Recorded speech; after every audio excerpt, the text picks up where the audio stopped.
This channel does not promote any violent, harmful, or illegal activities. All content provided by this channel is meant for an educational purpose only.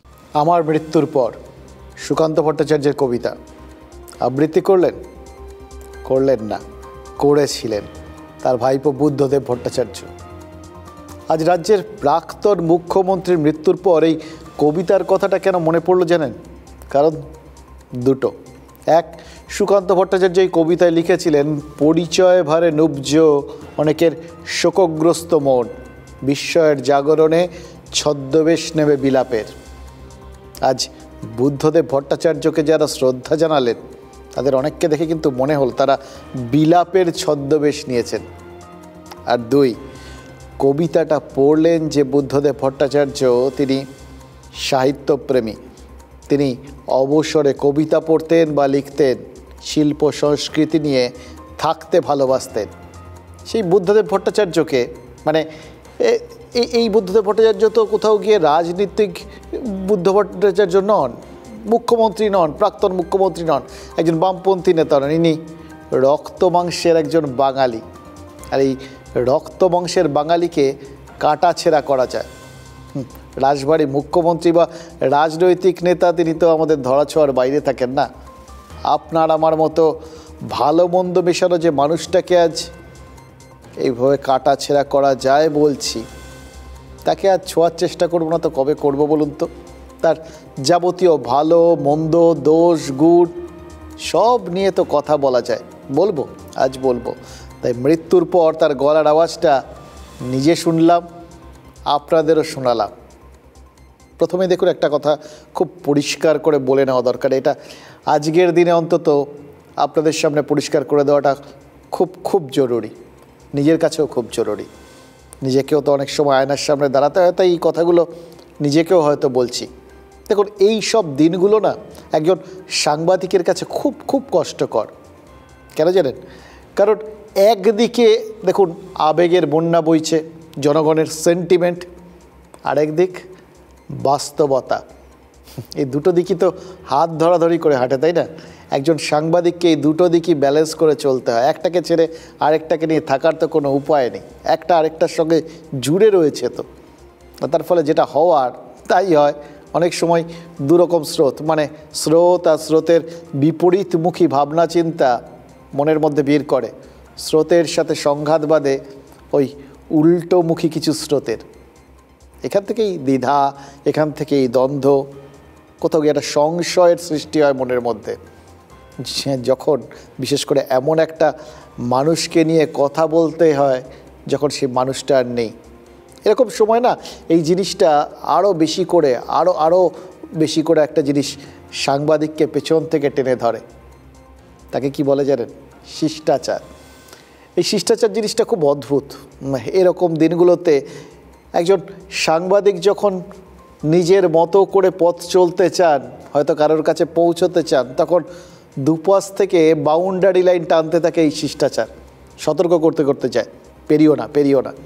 রাস্তার বাঁকে বাঁকে সতর্ক সংকেত হিসেবে দাঁড়িয়ে থাকে এই শিষ্টাচার, বারবার সজাগ করে। এই এতগুলো বিষয় যখন থাকে, একটা বাউন্ডারি কন্ডিশন আর কি, এই এতগুলো জিনিসকে মাথায় নিয়ে, এতগুলো জিনিসকে সামলে নিয়ে, এত সতর্কবার্তা মেনে কোনো জিনিসকে দেখতে চাওয়া, কোনো মানুষকে বুঝতে চাওয়া, সেটা কিন্তু খুব কঠিন হয়ে যেত, খুব কঠিন। এই সমস্যাটা মানুষটা বেঁচে থাকাকালীন কিন্তু থাকে না, কিন্তু মৃত্যুর পর অবশ্যই কঠিন।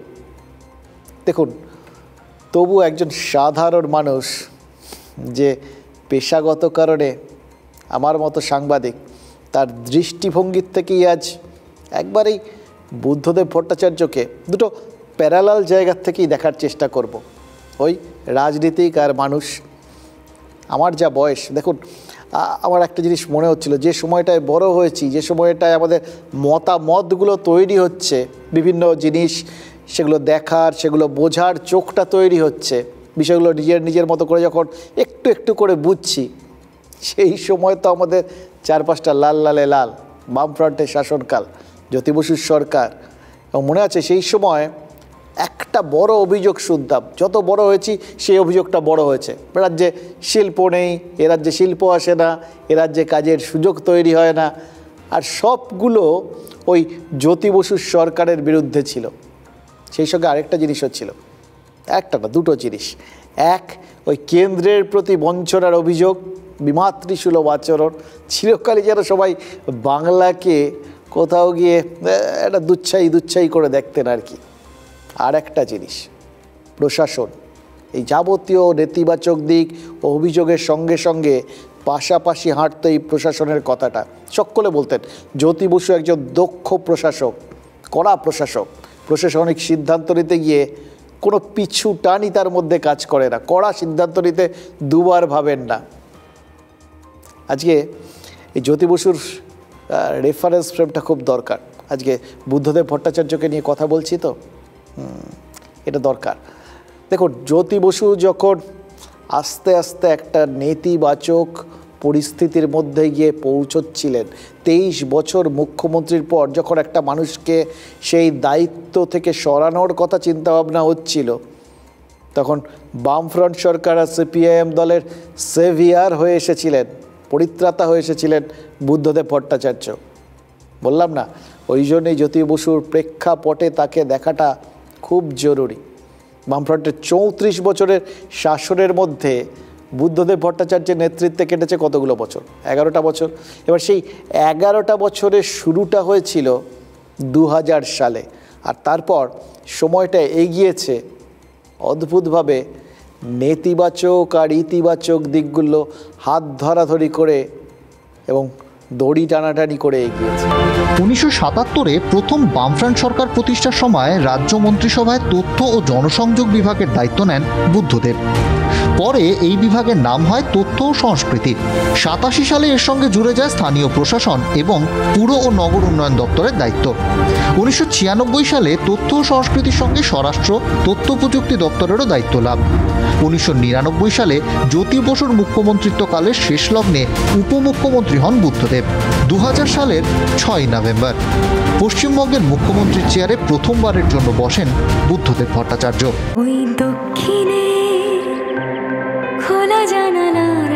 গাঙ্গুলি গ্রুপ আপনার পছন্দ বোঝে।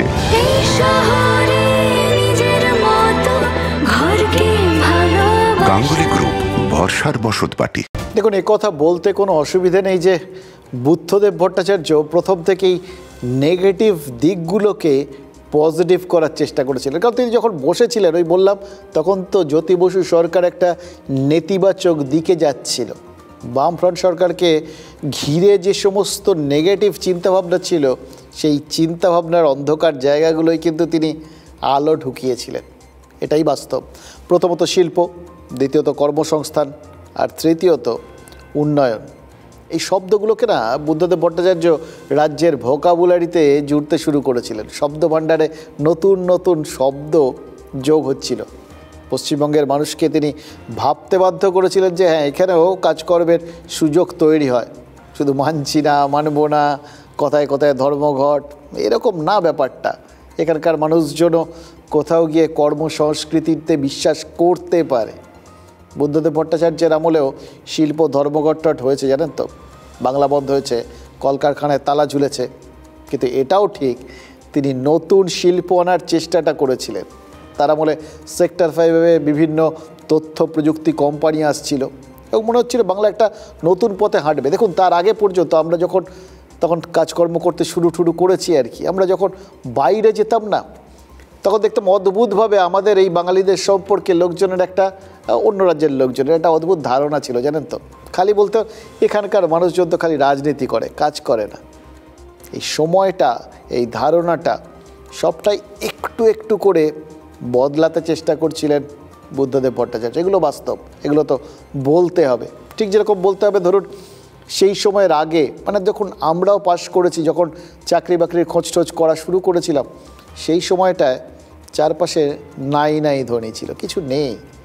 কিন্তু যখন আমাদের পরবর্তী, আমার বোন যখন পাশ করেছে, ধরুন সেই সময়গুলোতে তাদের সামনে আস্তে আস্তে কিন্তু রাস্তা খুলছিল, এই বাংলায় থেকে চাকরি বাকরি করার রাস্তা খুলছিল। একটা পরিবর্তন তার মানে ছিল। এবং সঙ্গে যে জিনিসটা আস্তে আস্তে মানুষের মনে ঢুকছিল, ওই বললাম জ্যোতি বসুর প্রেক্ষাপটে দেখলে এই বিষয়টা আরও বেশি পরিষ্কার হবে। বুদ্ধদেব ভট্টাচার্যকে তখন সবাই অনেক বেশি প্রোগ্রেসিভ, মানে প্রগতিশীল বলে মনে করছিলেন, যিনি সামনের দিকে তাকান, আধুনিকীকরণে বিশ্বাস করেন। এখানেই আমি মুখ্যমন্ত্রী বুদ্ধদেব ভট্টাচার্যকে কৃতিত্ব দেব।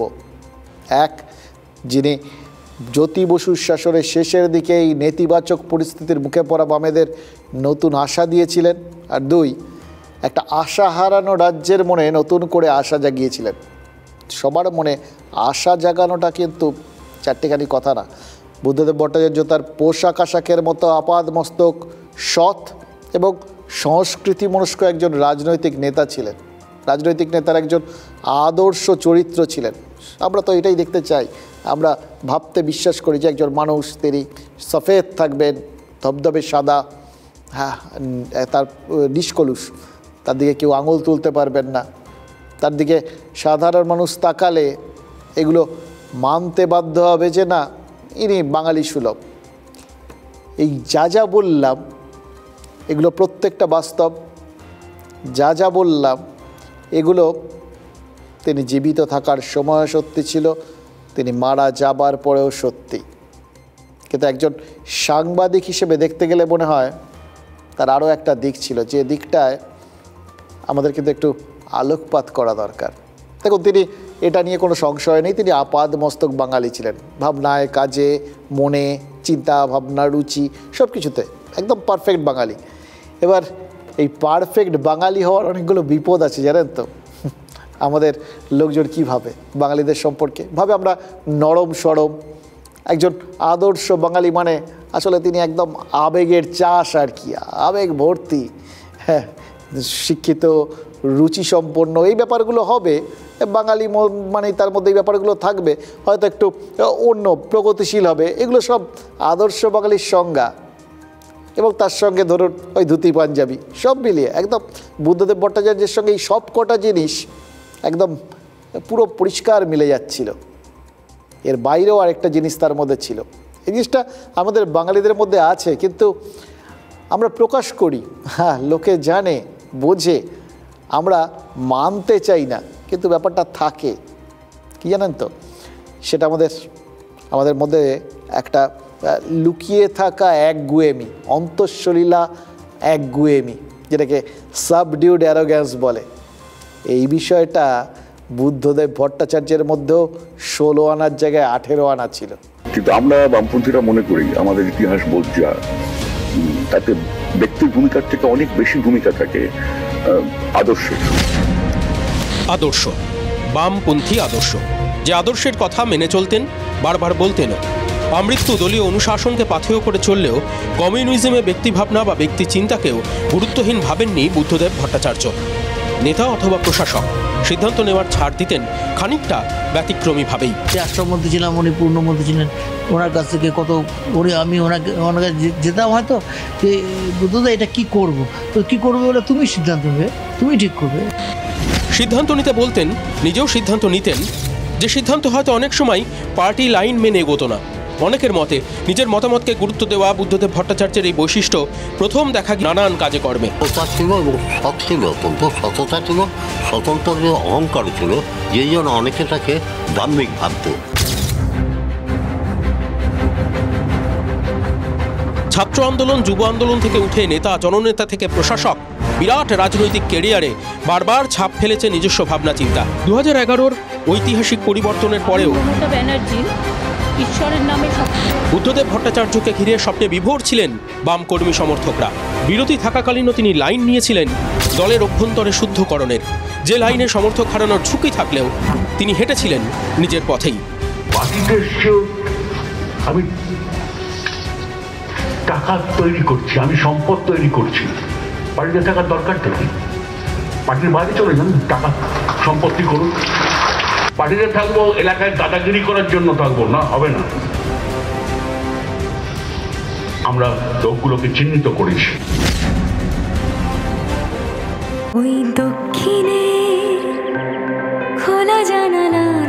গাঙ্গুলি গ্রুপ আপনার পছন্দ বোঝে।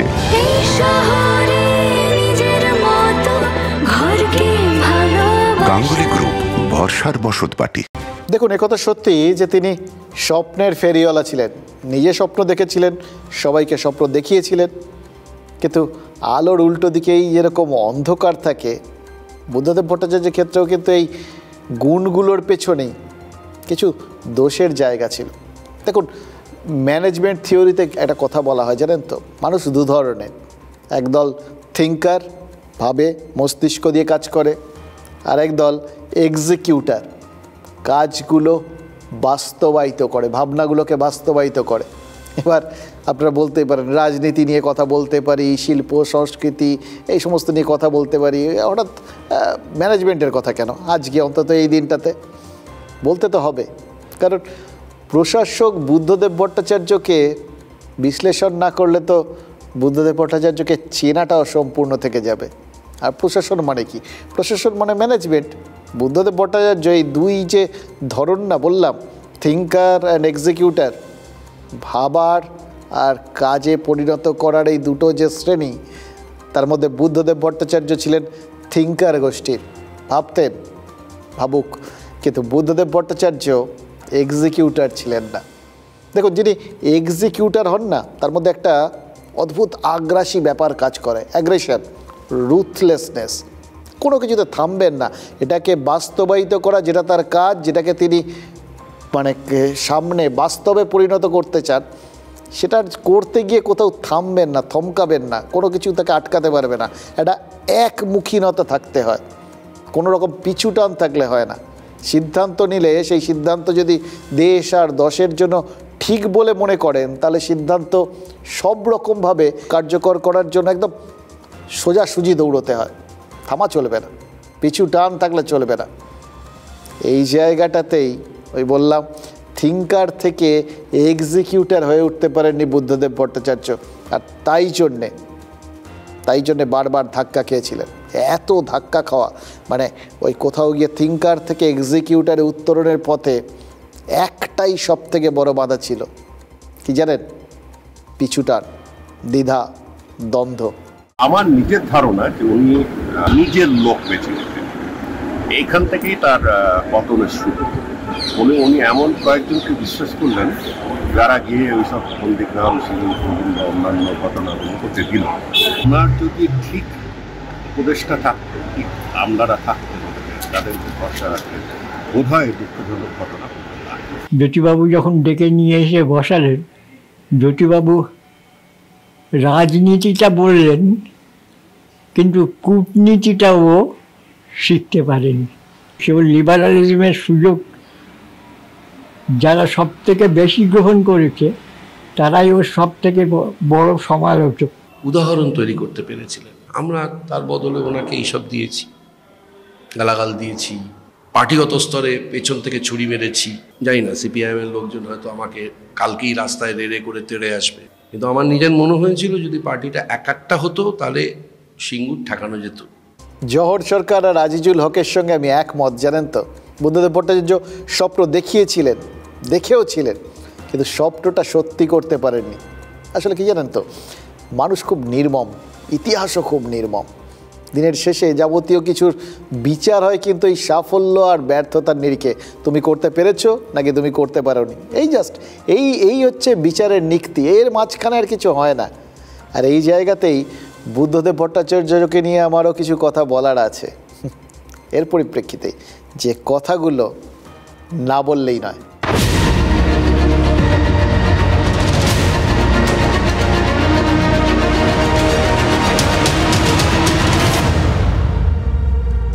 দেখুন, দিনের শেষে বুদ্ধদেব ভট্টাচার্যের কাছে সময়ের দাবি ছিল কি? ওই বললাম, এক্সিকিউশন, কাজে তার কথাগুলোকে আর কি কাজে পরিণত করে দেখানোর ব্যাপারটা। দেখুন, সিঙ্গুরে যদি গাড়ি কারখানা হতো, রাজ্যের চেহারাটা বদলে যেত, এ কথা আজ সকলে স্বীকার করে। বুদ্ধদেব ভট্টাচার্য তার মানে ঠিক ভেবেছিলেন, কিন্তু সেটা কাজে পরিণত করতে পারলেন কি না? কেন? কোথাও গিয়ে কিছু কড়া সিদ্ধান্ত নেওয়ার ক্ষেত্রে তার মধ্যে দ্বিধা কাজ করেছিল, পিছুটান, মনের মধ্যে দুটো বিপরীতমুখী চিন্তাভাবনার সংঘাত। না হলে এমন একটা জিনিস যেটা কিন্তু শুধু দেশে না বিদেশের মানুষও স্বীকার করতেন যে একটা বড় সম্ভাবনা ছিল, জায়গাটা বদলে যেতে পারতো। দেখুন, ঘটনাচক্রে সাংবাদিক হিসেবে যেহেতু বাইরে যাওয়ার সুযোগ হয়েছে, আমি আপনাদের বলি, আমি জার্মানিতে গিয়ে দেখেছিলাম সেখানকার বাভেরিয়া, মানে যে প্রদেশের রাজধানী মিউনিক, এবং যেখানে ওই অটোমোবাইল হাব, ওখানকার যাবতীয় গাড়ি কারখানার একটা প্রাণকেন্দ্র আর কি। সেখানকার ইন্ডাস্ট্রিয়াল ডেভেলপমেন্ট মিনিস্টার আমার সাথে কথা বলতে বসে এত মোটা একটা ফাইল নামিয়ে এনেছিলেন, বলেছিলেন এই ফাইলের মধ্যে 250-র বেশি বিভিন্ন কোম্পানির দরখাস্ত রয়েছে। তারা সবাই সিঙ্গুরে যেতে চান, যাওয়ার আগে তারা দেখতে চান যে ওখানে টাটার কারখানাটা কিভাবে তৈরি হচ্ছে, কিভাবে কাজ করছে। একবার ওখানে যদি প্রোডাকশান শুরু হয় তাহলে এই 250 কোম্পানি তারা ওখানে গিয়ে বিভিন্ন অ্যান্সেলারি প্রজেক্ট, সহায়ক বিভিন্ন কলকারখানা তৈরি করবে। ভাবতে পারছেন? 250 ছেড়ে দিন, 10% আসতো, গোটা জায়গাটার চেহারা বদলে যেতে পারত।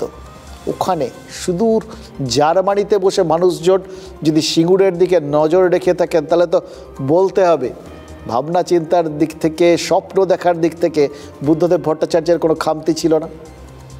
অঙ্কটা যখন মনে মনে ঠিক কষেছিলেন, থামলেন কেন? এটা কিন্তু সবথেকে বড় প্রশ্ন।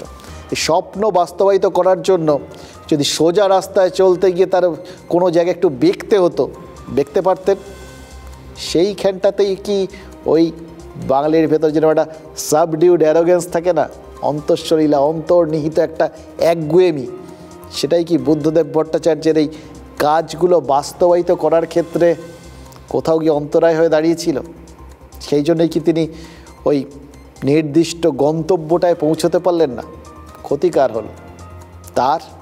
হ্যাঁ, তাকে ব্যর্থতার দায় নিয়ে সরে যেতে হয়েছে, তিনি ব্যর্থ, এইটা তার গায়ে ছাপ তো পড়েইছে।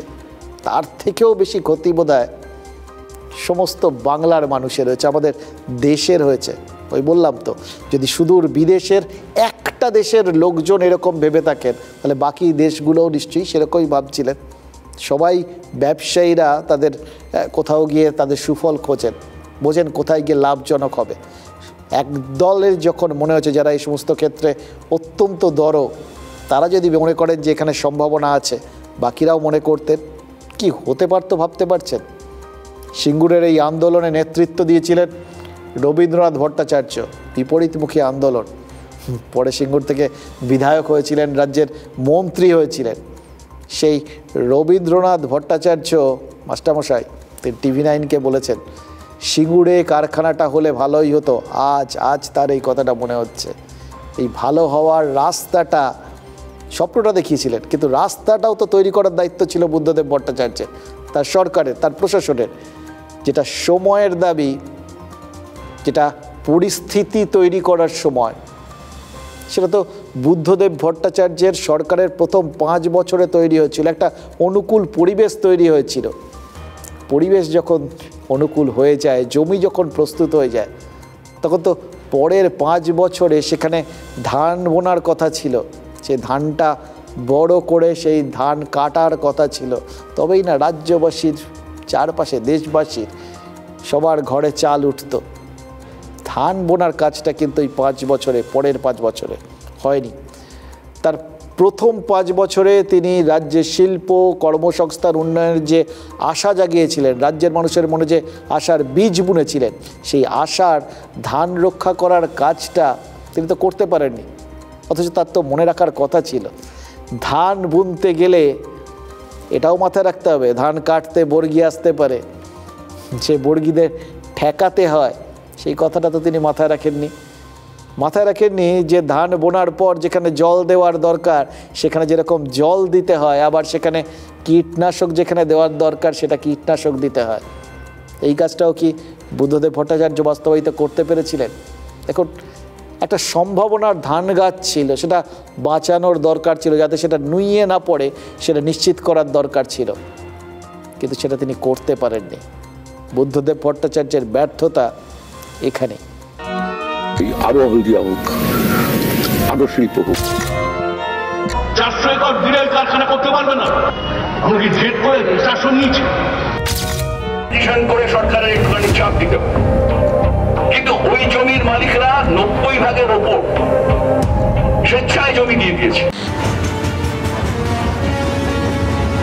নন্দীগ্রাম, সিঙ্গুর, একদিকে সালেম গোষ্ঠীর জন্য স্পেশাল ইকোনমিক জোন, আরেকদিকে টাটাদের ন্যানো কারখানা। একদিকে ইচ্ছুক, আরেকদিকে অনিচ্ছুক।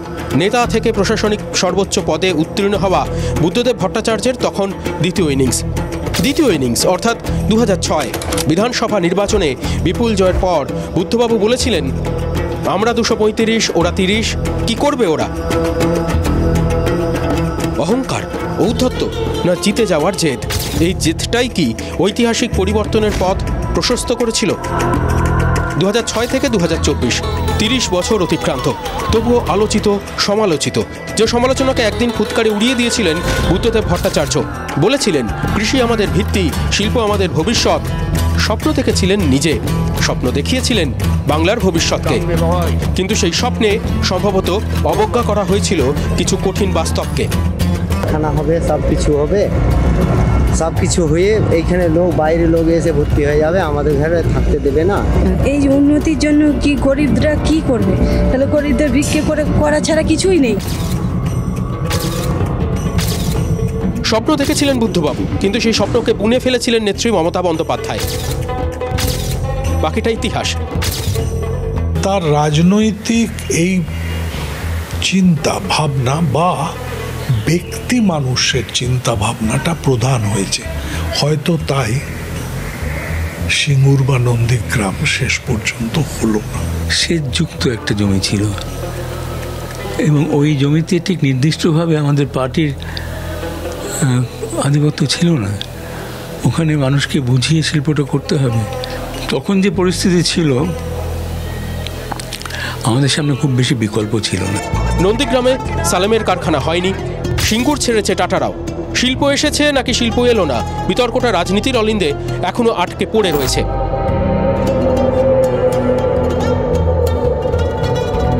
শিল্প হয়নি, এই একটা হতাশার চিহ্ন, ক্ষোভের, দুঃখের, যন্ত্রণার চিহ্ন এই সিঙ্গুরে রয়ে গেছে। একটা মানুষ মরে গেলে তার জীবন শেষ হয়ে যায় না, তাকে মানুষ মনে রাখে তার কাজের মধ্যে দিয়ে। তার আত্মা শান্তি পাক, বারবার তিনি ফিরে আসুন এই বাংলার মাটিতেই।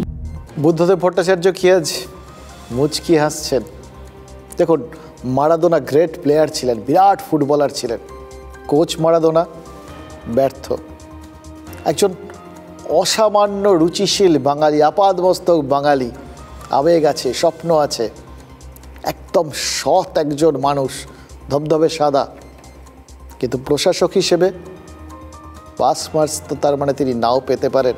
ঠিক যেভাবে মারাদোনা কোচ হিসেবে সাফল্য পাননি, ঠিক সেইভাবেই সৎ হলে, ভালো মানুষ হলে যে একজন দক্ষ প্রশাসক হবেনি, এরম গ্যারান্টিও তার মানে নেই। আচ্ছা, কোথাও গিয়ে ওই থিঙ্কার থেকে এক্সিকিউটার হওয়ার মধ্যে বুদ্ধদেব ভট্টাচার্য কি একজন সঙ্গীর অভাব অনুভব করেছিলেন? এই জওহর সরকার যেটা বলছিলেন, তার সঙ্গের উপদেষ্টারা ঠিক ছিলেন না। হয়তো যেটা সবাই বলতে চেয়েছেন, তার সঙ্গে কেউ যদি থাকতেন যিনি ওই এক্সিকিউট করার কাজে সহায়তা করতে পারতেন, কোথাও গিয়ে তাকে কাজে, স্বপ্নকে কাজে বাস্তবায়িত করার ক্ষেত্রে যেখানে আবেগের বদলে একদম বাস্তবমুখী চিন্তাভাবনার প্রয়োজন, সেই জায়গাটা নির্ধারণ করে দিতে পারতেন, তাহলে কি সহজ হয়ে যেত কাজটা। হয়তো বুদ্ধদেব ভট্টাচার্যের মূল্যায়ন তাহলে অন্যরকম হতো। এখানেই প্রশ্ন জাগে, জানেন তো, অনিল বিশ্বাসের অভাবটা কি, তার মৃত্যুটা কি বুদ্ধদেব ভট্টাচার্যের জন্য একটা অন্য রাস্তায় যাওয়ার, অন্য তকমা পাওয়ার সম্ভাবনাটাকে বন্ধ করে দিয়েছিল? দেখুন, আপনারা বলতে পারেন বুদ্ধদেব ভট্টাচার্যের কাছে প্রবল প্রত্যাশা ছিল, আমারও প্রত্যাশা ছিল। আপনারা বলতেই পারেন একটা মানুষের মধ্যে সব থাকবে, হয় নাকি? ঠিক বুদ্ধদেব ভট্টাচার্যের মধ্যে হয়তো এক্সিকিউশনের অভাব ছিল।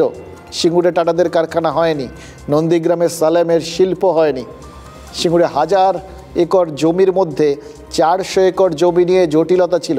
তার মধ্যে 100 একর জমির মালিক ছিলেন অনিচ্ছুক কৃষকরা। বাকি 300 একর ফেরত দেওয়ার জন্য কেন আন্দোলন হয়েছিল? কেন সেই জটিলতা কাটিয়ে সিঙ্গুরে গাড়ি কারখানাটা করার রাস্তাটা প্রশস্ত করতে পারেনি বামফ্রন্ট সরকার? এই প্রশ্নগুলো থাকবে। ওই যে বললাম, হয়তো সেই রাস্তাটা তিনি তৈরি করতে পারেননি, তার স্বপ্নটা হয়তো হাইজ্যাক করে নিয়েছিলেন তখনকার বিরোধী নেত্রী আজকের মুখ্যমন্ত্রী মমতা বন্দ্যোপাধ্যায়। কিন্তু আজ তখনকার রাজ্যপাল গোপালকৃষ্ণ গান্ধী তিনি রাজভবনে সিঙ্গুর জট কাটাতে বৈঠকে বসেছিলেন। বুদ্ধদেব ভট্টাচার্য আর মমতা বন্দ্যোপাধ্যায়কে নিয়ে বসেছিলেন গোপালকৃষ্ণ গান্ধী।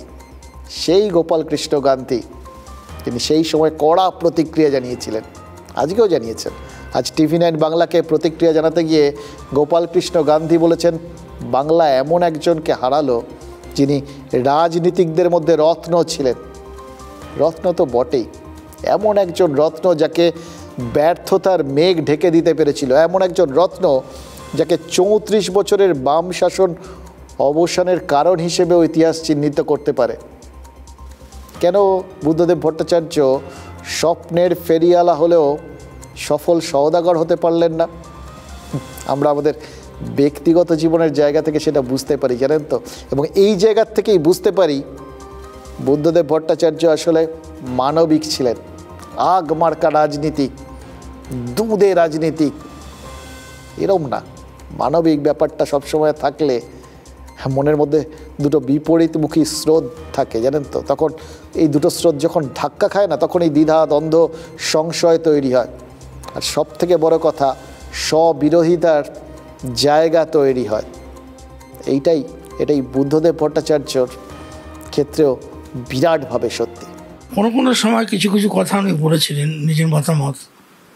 একটা মানুষ তো মনের ভিতরে একটা বিশ্বাস আর একটা পার্টির শৃঙ্খলার মধ্যে যে থাকা, কোনো কোনো সময় হয়তো অব্যক্ত যন্ত্রণার অভিব্যক্তি ঘটে থাকে, কিন্তু সেটাও যদি বলেন সেই বলাটার ভেতরেও যথার্থতা, কন্টেন্ট এবং সেটা সমসাময়িক কালের উপযোগী কিনা সেগুলো বিবেচ্য বিষয়। দেখুন, কান্তি গঙ্গোপাধ্যায় তিনি বুদ্ধদেব ভট্টাচার্যকে খুব কাছ থেকে দেখেছিলেন। আরও দুজনের কথা বলি, বুদ্ধদেব ভট্টাচার্যকে নিয়ে দুটো গল্প বলি। দেখুন, এই কথাগুলো বলছি হয়তো ওই বললাম শিষ্টাচার মেনে এরকম একটা দিনে যখন একজন নেতা তিনি প্রয়াত হয়েছেন, একজন মানুষ যিনি আজ আমাদের মধ্যে নেই, তাকে নিয়ে সব ভালো ভালো কথা বলাটাই হয়তো ঠিক। আমার ধারণা সেটা ভণ্ডামি হয়। ভণ্ডামি হলে কী হয় সেটা আপনাদের পরে বলবো, একটু পরেই বলবো। সেটা বুদ্ধদেব ভট্টাচার্যেরও খুব ভালো লাগতো বলে মনে হয় না। মানবিক ছিলেন তো, এই সমস্ত জায়গায় তার নিজের জায়গাটা তিনি একদম 100% বাঙালি ছিলেন। ওই সাবডিউড অ্যারোগ্যান্স নিয়ে বললাম, একটা একগুঁয়েমি নিয়ে। তাই জন্যে অন্য দুটো গল্প আগে বলি, তারপর ওই বিষয়টা বলবো। এই দুটো গল্প না, সত্যি ঘটনা। আমি দেখুন, এটা যাদের মুখ থেকে শুনেছি তারা একটা সময় তাকে খুব কাছ থেকে দেখেছেন। আমরা তাই জন্য এই ঘটনাগুলো নিরিখে বুদ্ধদেব ভট্টাচার্যকে বোঝার চেষ্টা করব, যাতে আপনাদেরও বুঝতে সুবিধা হয়। এগুলো একদম প্রত্যক্ষ অভিজ্ঞতা, খুব সামনে বললাম না, উটকো সাংবাদিকের অভিজ্ঞতা, সেগুলো হয়তো আপনাদের সঙ্গে শেয়ার করছি। প্রখ্যাত সাহিত্যিক তারাপদ রায় তিনি কাজের সূত্রে সে সময় খুব উচ্চ পদস্থ আমলা ছিলেন আর কি, খুব কাছ থেকে তিনি বুদ্ধদেব ভট্টাচার্যকে দেখেছেন, একদম বন্ধুস্থানীয় বলা চলে। একদিন তিনি আমার বাবার সঙ্গে গাড়িতে যাচ্ছিলেন, গাড়ির পেছনের সিটে বাবা আর তারাপদ রায় বসে গল্প যাচ্ছেন তারা। আমি সামনের সিটে ঘটনাচক্রে সেদিন তাদের সঙ্গে জুড়ে গেছি আর কি। এটা কোথাও যাচ্ছিলাম, হয়তো লিফট নিচ্ছিলাম। এবার কথায় কথায় দুজনের গল্পের মধ্যে বুদ্ধদেব ভট্টাচার্যের কথা উঠেছে। তো তারাপদ রায় বলছিলেন, সুকান্ত ভট্টাচার্যের ভাইপো বুদ্ধদেব ভট্টাচার্য, আবার বুদ্ধদেব ভট্টাচার্যের বাবা নেপাল ভট্টাচার্য ছিলেন আদ্যন্ত একজন ধর্মপ্রাণ মানুষ। মৃত্যুশয্যায় তার একমাত্র ইচ্ছে ছিল মাথার কাছে বসে বুদ্ধদেববাবু একবার গীতা পাঠ করুন। বুদ্ধদেব ভট্টাচার্য তার নিজের মত, পথ, ইজমের ওই বললাম সেটা তার মনের মধ্যে ছিল। এই সমস্ত কিছু বিচার করে হয়তো সে সময় রাজি হতে পারেননি, কিন্তু বাবা মারা যাওয়ার পরে যে তিনি বাবার শেষ ইচ্ছেটা পূরণ করলেন না, ব্যক্তিগত ইজমের বশবর্তী হয়ে তিনি অনড় হয়ে রইলেন, এটা তার মধ্যে একটা অদ্ভুত দ্বন্দ্বের সৃষ্টি করেছিল।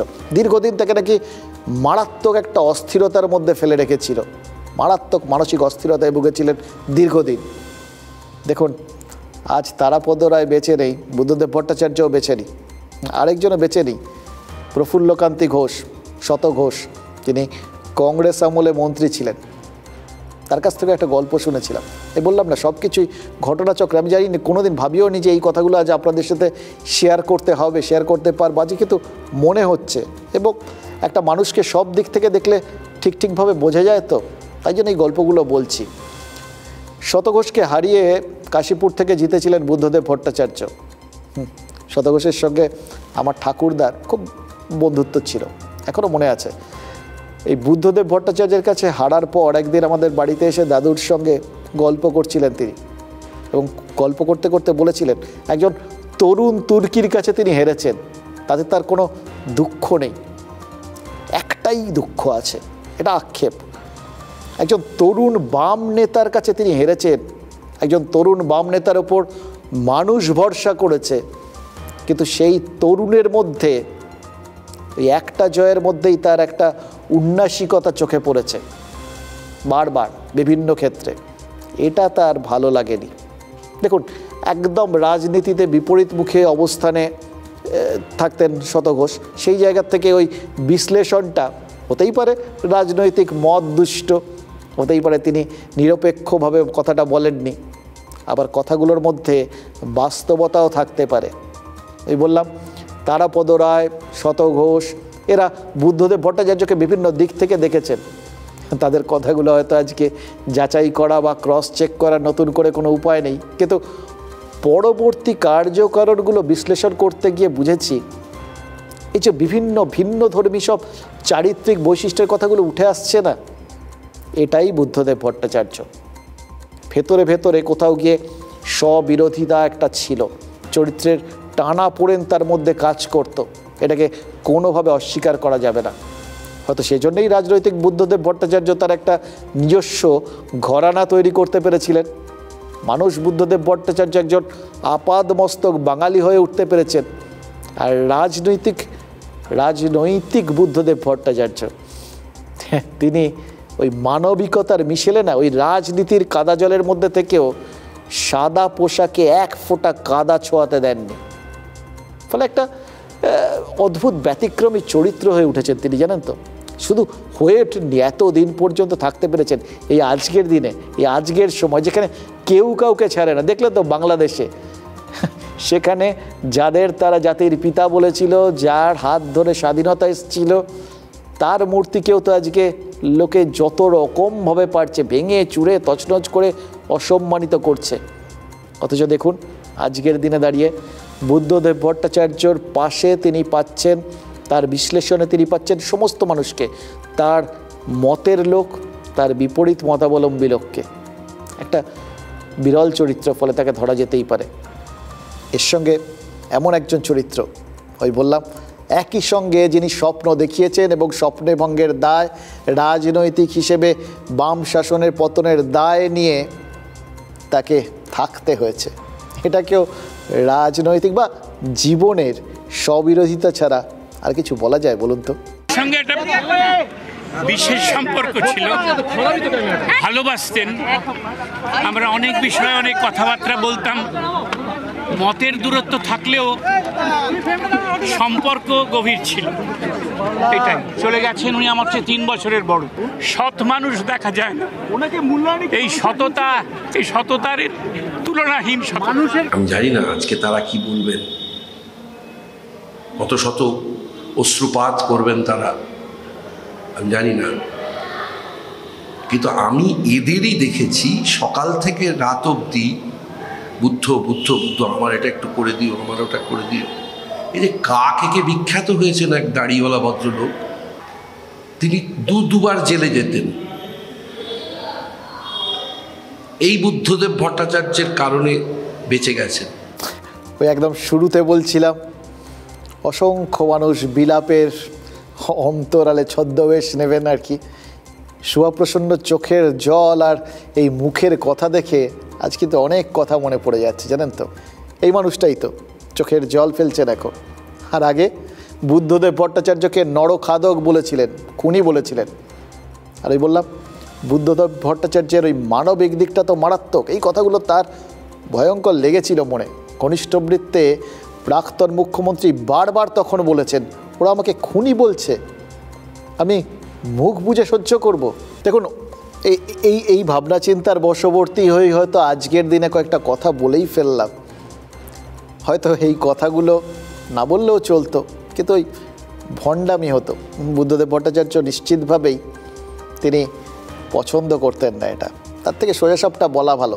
আসলে উনিও তো ওই রাজনীতিকদের নর্মালি কোন জিনিসটার জন্য সব থেকে বেশি একটা চাহিদা থাকে, যেটা মনের ভেতর যাই থাক লুকিয়ে রেখে অন্যরকমভাবে দেখানোর চেষ্টা করেন, সেটা ভোট। এই যে মানুষের জন্য সবাই এত কথা বলেন, ভোটের জন্য। এবং সব থেকে বড় কথা, ভোটের অনেক অঙ্ক থাকে, সংখ্যাগুরু, সংখ্যালঘু, ধর্ম, বিভিন্ন রকম সব কিছু মাথায় রেখে রাজনীতিকরা কথাবার্তা বলেন, জানেন তো। কিন্তু বুদ্ধদেব ভট্টাচার্য এর বাইরে গিয়ে বেশ কয়েকটা পদক্ষেপ করেছিলেন। ওই বললাম, ভেতরে ভেতরে মানবিক ছিলেন এবং ভণ্ডামিটা করতে চাননি। সংখ্যালঘু মুসলিমদের জন্য সরকারি চাকরিতে 10% সংরক্ষণের বন্দোবস্ত করেছিলেন, এটা তিনি করেছিলেন। কিন্তু তিনি, বুদ্ধদেব ভট্টাচার্য, বুদ্ধবাবু, তিনি এই পদক্ষেপটা নিয়েছিলেন সাচার কমিটির রিপোর্টকে মাথায় রেখে। তার মধ্যে কিন্তু ওই সাচার কমিটি, তাকে তিনি কোথাও গিয়ে একটা স্বীকৃতি দিয়েছিলেন।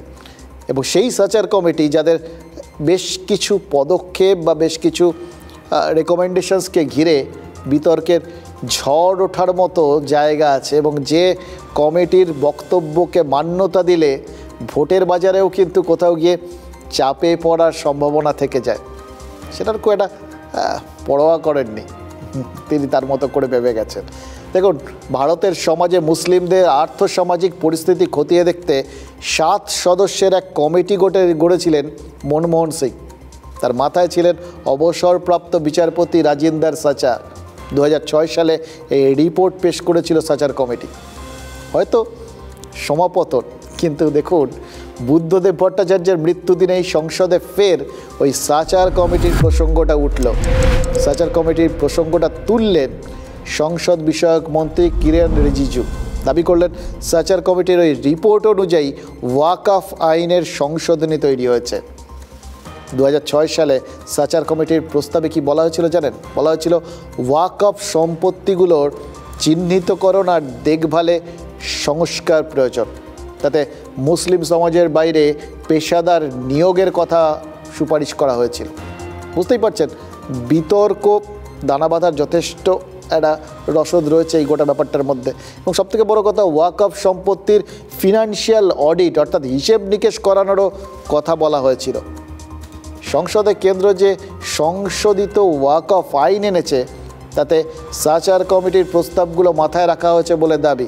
এবার বিষয়টা যতটা না প্রশাসনিক, তার থেকে অনেক বেশি রাজনৈতিক। এবার ফলে বিরোধী শিবির থেকে নিশ্চিতভাবেই তীব্র বিরোধিতা আসবে, সেটা কেন্দ্রীয় সরকারও জানতো। কিন্তু তারপরেও ওয়াকফ আইন সংশোধনের পথে কেন হাঁটল কেন্দ্র? আসলে এই বিতর্কটাকে দেশবাসীর সামনে নিয়ে আসাই কি কেন্দ্রের লক্ষ্য? তাহলে তো বুঝতে হবে যে বিতর্ক কোনখানে, কী রয়েছে ওয়াকফ আইনে, আর তা নিয়ে কোথায় কোথায় সমস্যাটা রয়েছে, আর তার সংশোধনী বা কী নিয়ে মানে এর মধ্যে রাখা হলো আর কি, নতুন কি আনা হলো। এবং সব থেকে বড় কথা, এটা আনা হলো কেন, এর পেছনে রাজনৈতিক লাভ লোকসান তার অঙ্ক কতটা রয়েছে। Item number 14, Shri Kiren Rijuji. Sir, with your permission, I rise to move for leave to introduce the Waqf Amendment Bill 2024. সংখ্যা কমেছে, একক সংখ্যাগুরু নয় মোদী সরকার। এই পরিস্থিতিতে ওয়াকফ আইন সংশোধনীর পথে এগোবে কেন্দ্র? সংশয় ছিল, কিন্তু 8ই আগস্ট দুপুরে লোকসভায় বিলটি পেশ করে দিলেন সংসদ বিষয়ক মন্ত্রী কিরেন রিজিজু। আর ওয়াকফ আইনও চলে এলো আলোচনার কেন্দ্রবিন্দুতে। ইসলামী আইন অনুযায়ী দাতব্য ও ধর্মীয় সম্পত্তি হলো ওয়াকফ। সুলতানি আমলে মোহাম্মদ ঘোরি প্রথম ওয়াকফ চালু করেন। 1923 সালে মুসলমান ওয়াকফ আইন নিয়ে আসা হয়। স্বাধীন ভারতে 1954 সালে প্রথম ওয়াকফ আইন আসে। 1995 সালে বর্তমান ওয়াকফ আইন নিয়ে আসা হয়। 2013 সংশোধনীতে ওয়াকফ বোর্ডের ক্ষমতা বাড়ানো হয়। ওয়াকফ আইনের সংশোধন করার উদ্যোগ নেওয়া হচ্ছে কেন? এজন্য প্রচলিত আইনের 40 নম্বর ধারার ওপর আলোকপাত করা হয়েছে। কোনটি ওয়াকফ সম্পত্তি সিদ্ধান্ত নিতে পারে শুধু ওয়াকফ বোর্ড। ওয়াকফ বোর্ডের ঘোষিত যে কোনো সম্পত্তি ওয়াকফ হয়ে যায়। ওয়াকফ ঘোষণার পর সম্পত্তির চরিত্র বদল বা হাত বদল সম্ভব নয়। ওয়াকফ বোর্ডের বিরুদ্ধে আবেদন করা যায় ওয়াকফ ট্রাইব্যুনালে। ওয়াকফ ট্রাইব্যুনালেও ওয়াকফ বোর্ডের সদস্যরাই বসে থাকেন। ওয়াকফ ট্রাইব্যুনাল অনির্দিষ্টকাল রায় ও শুনানি স্থগিত রাখতে পারে। ওয়াকফ ট্রাইব্যুনালের পর হাইকোর্টে সম্পত্তির আবেদন জানানো যায়। ওয়াকফ ট্রাইব্যুনালগুলিতে 40,951টি আবেদন এখনও বিচারাধীন। 2013 সালে ওয়াকফ আইনে সংশোধন এনে ওয়াকফ বোর্ডের ক্ষমতা বাড়ানো হয়। শুধু মুসলিম নয়, যে কোনো মানুষের সম্পত্তি ওয়াকফ বোর্ডের বিচারাধীনে আসে। ওয়াকফ আইন পাশের পর বেশ কয়েকটি বিতর্ক দেখা গিয়েছে। সেগুলি হলো, দ্বারকায় 2টি দ্বীপকে ওয়াকফ ঘোষণা করে দেওয়া হয়েছে। বেঙ্গালুরুর ঈদগাহ মাঠকে ওয়াকফ সম্পত্তি ঘোষণা করা হয়েছে। সুরাতে পুরসভা ভবনকে ওয়াকফ সম্পত্তি ঘোষণা করা হয়েছে। সুরাত পুর ভবনে মুঘল জমানায় সরাইখানা ছিল বলে দাবি করা হয়েছে। বেঙ্গালুরুর একটি 5 তারা হোটেলকেও ওয়াকফ সম্পত্তি চিহ্নিত করা হয়েছে। তামিলনাড়ুতে হিন্দুদের তিরুচেন্দুরাই গ্রামকে ওয়াকফ ঘোষণা করা হয়। রেল ও সেনাবাহিনীর পর সবচেয়ে বেশি সম্পত্তি ওয়াকফ বোর্ডের হাতে। 8,70,000 ওয়াকফ সম্পত্তির মোট পরিমাণ 9,40,000 একর জমি। 1,20,000 কোটি টাকার সম্পত্তি রয়েছে বিভিন্ন ওয়াকফ বোর্ডের হাতে। উত্তরপ্রদেশ ও বিহারে 2টি শিয়া ওয়াকফ বোর্ড রয়েছে, বাকিগুলি সুন্নি। 1995 সালের ওয়াকফ আইনকে সংশোধন করে নতুন আইন আনতে চায় কেন্দ্রীয় সরকার। খসড়া বিলে বলা হয়েছে, সেন্ট্রাল ওয়াকফ কাউন্সিলে কেন্দ্রীয় মন্ত্রী ও 3 সাংসদ থাকবেন। কেন্দ্রীয় কাউন্সিলে 2 অবসরপ্রাপ্ত বিচারপতিও থাকবেন। জাতীয় খ্যাতিসম্পন্ন 4 ব্যক্তিত্ব ওয়াকফ কাউন্সিলে থাকবেন। কেন্দ্রীয় কাউন্সিল ও রাজ্যের বোর্ডগুলিতে অন্তত 2 জন করে মহিলা রাখতেই হবে। ওয়াকফ কাউন্সিল ও বোর্ডে অমুসলিমদেরও রাখতে হবে। কোনো সম্পত্তি ওয়াকফ কিনা তা স্থির করবেন জেলা শাসক। মহিলাদের উত্তরাধিকারের অধিকার অগ্রাহ্য করা যাবে না।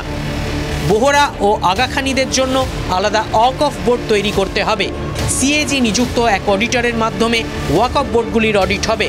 মৌখিক সম্পত্তি নয়, সম্পত্তি দানের লিখিত ওয়াকফনামা থাকতে হবে। আর্থিক অনুদানের টাকা বিধবা, বিবাহ বিচ্ছিন্না ও অনাথের উন্নয়নে লাগানো হবে। ওয়াকফ বিলটি পেশ করার পর যৌথ সংসদীয় কমিটিতে পাঠানোর প্রস্তাব দিয়েছেন কেন্দ্রীয় সংসদ বিষয়ক মন্ত্রী। দেখুন, বিলটি নিয়ে বিজনেস অ্যাডভাইজারি কমিটিতে পেশ করা হয়েছিল। বিলের কপি আগেই সাংসদদের মধ্যে বিলি করা হয়েছে। এবার বিলটি যে স্থায়ী কমিটিতে পাঠানো হবে তা নিয়ে মোটের ওপর একটা ধারণা সাংসদদের মনে ছিল, মানে সেটাই তো মনে হচ্ছে। নাহলে সব রাজনৈতিক দল তারা হুইপ জারি করে পূর্ণ সংখ্যায় উপস্থিত থাকতো এবং ভোটাভুটির জন্য লড়াই হতো। এবার ফুল হাউস যখন ছিল না তখনই কিন্তু ইঙ্গিত ছিল যে বিলটা নিয়ে হয়তো ভোটাভুটি হবে না। তাহলে বিলটা কেন্দ্র নিয়ে এলো কেন? বিলের বিষয়বস্তু সেটা তো আপনারা দেখলেন, এবং বর্তমান আইনটা কী অবস্থায় রয়েছে তাও দেখলেন। সংসদে সংশোধনী পেশ হওয়া মাত্র কিন্তু এই বিল নিয়ে আলোচনা শুরু হয়ে গেছে। এবার সোশ্যাল মিডিয়াতেও আলোচনা হবে। এই আলোচনাটাই হোক, হয়তো সেটাই চায় কেন্দ্রীয় সরকার। সংসদ না, বিতর্কটা জনমানসে হোক, এইটা চায় তারা। এবার ওয়াকফ বোর্ডের হাতে কত সম্পত্তি রয়েছে তার হিসেব মানুষ পাক, এটাই তারা হয়তো চায়, অথবা এই দাবিটা উঠুক এটাই হয়তো চায়। ভাবছেন তো তাতে লাভ কি? দেখুন, সেনা আর রেলের পর ওয়াকফ বোর্ডের হাতেই যে সবথেকে বেশি সম্পত্তি সেটা দেশবাসী জানতে পারলে একটা জনমত তৈরি হবে, তাতে ভোটের মেরুকরণ হবে, মানে হতে বাধ্য। এবার ওয়াকফ সম্পত্তি শুধু দিল্লি নয়, গোটা ভারত জুড়ে ছড়িয়ে রয়েছে। প্রত্যেক রাজ্যে তাহলে এটা ইস্যু হবে। এবং শুধু তাই নয়, সংশোধনীতে প্রস্তাব দেওয়া হয়েছে যে ওয়াকফ বোর্ড নয়, জেলা শাসক স্থির করবেন কোন সম্পত্তি ওয়াকফ আর কোনটা নয়। এবার জেলা শাসক, তিনি তো একজন সরকারি আধিকারিক। জেলা শাসক যদি কোনো ওয়াকফ সম্পত্তি ঘোষণা করেনও তাহলেও তার দায়িত্ব কিন্তু সরাসরি রাজ্য সরকারের ওপর বর্তাবে। বুঝলেন বিতর্কের জায়গাটা কোনটা? অখিলেশ যাদবও কিন্তু ঠিক বলেছেন, এই জন্যই বলেছেন যে ভেবে চিন্তেই এই সংশোধনীটা আনা হয়েছে। কিন্তু এটাও তো সত্যি, যারা বিলের বিরোধিতা করছেন তারাও ভেবে চিন্তেই করছেন। This bill is a fundamental attack on constitution.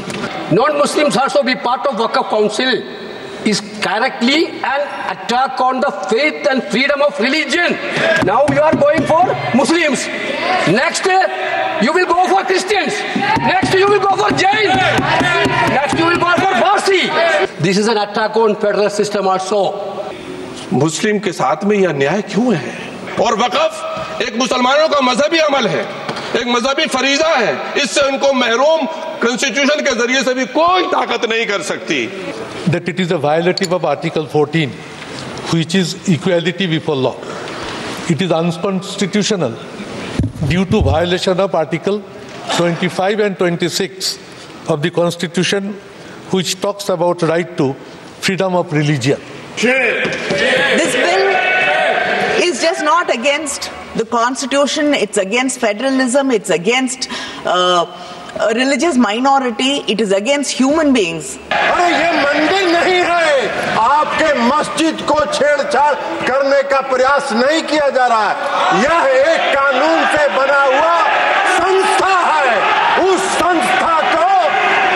संस्था को पारदर्शी बनाने के लिए कानून बनाया जा रहा है। So I request with full humility to this government to either withdraw it, and if they do not want to withdraw it, at least send it to a standing committee or make a committee together of the entire all-party meeting and then do it. Please do not push agendas. This bill patently violates the principles provided in Article 14, 15 and 25, sir. It is both discriminatory, arbitrary. It is a grave attack on the basic structure of the Constitution as it violates the principle of judicial independence, separation of powers. ये अध्यक्ष महोदय बहुत सोची समझी राजनीति के तहत हो रहा है। वक्फ बोर्ड में गैर मुस्लिम को शामिल करने का औचित्य क्या बनता है कि भाजपा अपने हताश, निराश, आप तो उस कानून चंद कट्टर समर्थकों के तुष्टीकरण के लिए ये बिल लाने का काम कर रही है। This bill is completely contrary to the constitutional morality. हमने जो ब्रॉड बेस किया है, किसी का हक छीनना तो बात छोड़ दीजिए, जिनको हक नहीं मिला है उनको हक देने के लिए ये बिल लाया गया है। इसमें महिलाओं के लिए, बच्चों के लिए और मुसलमान समाज में जो पिछड़े हैं, जिसको आज तक कभी मौका नहीं मिला, जिसको दबा के रखा हुआ है, उनको जगह देने के लिए ये बिल लाया गया है। দেখুন, সিএ নিয়ে কেন্দ্রের তরফেও কিন্তু একই দাবি করা হয়েছিল। এটা নাগরিকত্ব ছিনিয়ে নেওয়ার নয়, নাগরিকত্ব দেওয়ার আইন। এবারও যুক্তি দেওয়া হচ্ছে এটা অধিকার ছিনিয়ে নেওয়ার আইন নয়, বরং মুসলিম সমাজের মধ্যে যারা পিছিয়ে রয়েছে তাদের অধিকার দেওয়ার আইন। তাহলে কি মুসলিম সমাজের মধ্যেও যে পিছিয়ে পড়া শ্রেণী রয়েছে তাদেরও সুকৌশলে বার্তা পাঠাচ্ছে বিজেপি? এটা কিন্তু নিশ্চিতভাবেই তাই, এটা বুঝে নিতে হবে। লোকসভা ভোটের আগেও কিন্তু এই কৌশলটা নেওয়া হয়েছিল। পসমান্দা মুসলিমদের কাছে টানার চেষ্টা হবে, এটা তো বোঝা গেছিল তখন। এবার সেই সোশ্যাল ইঞ্জিনিয়ারিং এবারে লোকসভা ভোটে সফল হয়নি, এটাও ঘটনা। দেশের মুসলিম ভোটের 72% গিয়ে কংগ্রেসের বাক্সে পড়েছে তাই জন্যে। আর পশ্চিমবঙ্গে সেখানে তো মুসলিম ভোটের 90% তৃণমূল পেয়ে বসে আছে। এবার এই ওয়াকফ সংশোধনী আইনের খসড়ায় আগাখানি আর বোহরাদের জন্য আলাদা বোর্ডের কথা বলা হয়েছে। বোহরা সম্প্রদায়ের মধ্যে কিন্তু প্রধানমন্ত্রী নরেন্দ্র মোদী বেশ জনপ্রিয়। আপাতত যৌথ সংসদীয় কমিটিতে বিলটা থাকবে। বিলটা কবে ফের সংসদে ফিরবে, খসড়ায় কি কি সংশোধনী প্রস্তাব যৌথ কমিটি যোগ করবে সেটা কিন্তু নির্ভর করছে কতদিন বিষয়টা জিইয়ে রাখতে পারবে বিজেপি তার উপর। সংসদ নয়, মানুষের মনে এই নিয়ে বিতর্কের জন্ম দিতে চায় বিজেপি, এটা কিন্তু বোঝা যাচ্ছে বললাম। এবং রাজনৈতিক পরিস্থিতি কি এই ধরনের এক্সপেরিমেন্টের পক্ষে সুবিধাজনক, এই প্রশ্নটাও কিন্তু উঠতে শুরু করেছে। এইবারে যা পরিস্থিতি চারপাশে, তাতে এই ধরনের এক্সপেরিমেন্ট সেটা কোন লক্ষ্যে করা হচ্ছে সেটা বোঝার জন্য এখন আপাতত ওই বললাম ওয়েট অ্যান্ড সি, এটাই একমাত্র স্ট্র্যাটেজি হওয়া উচিত।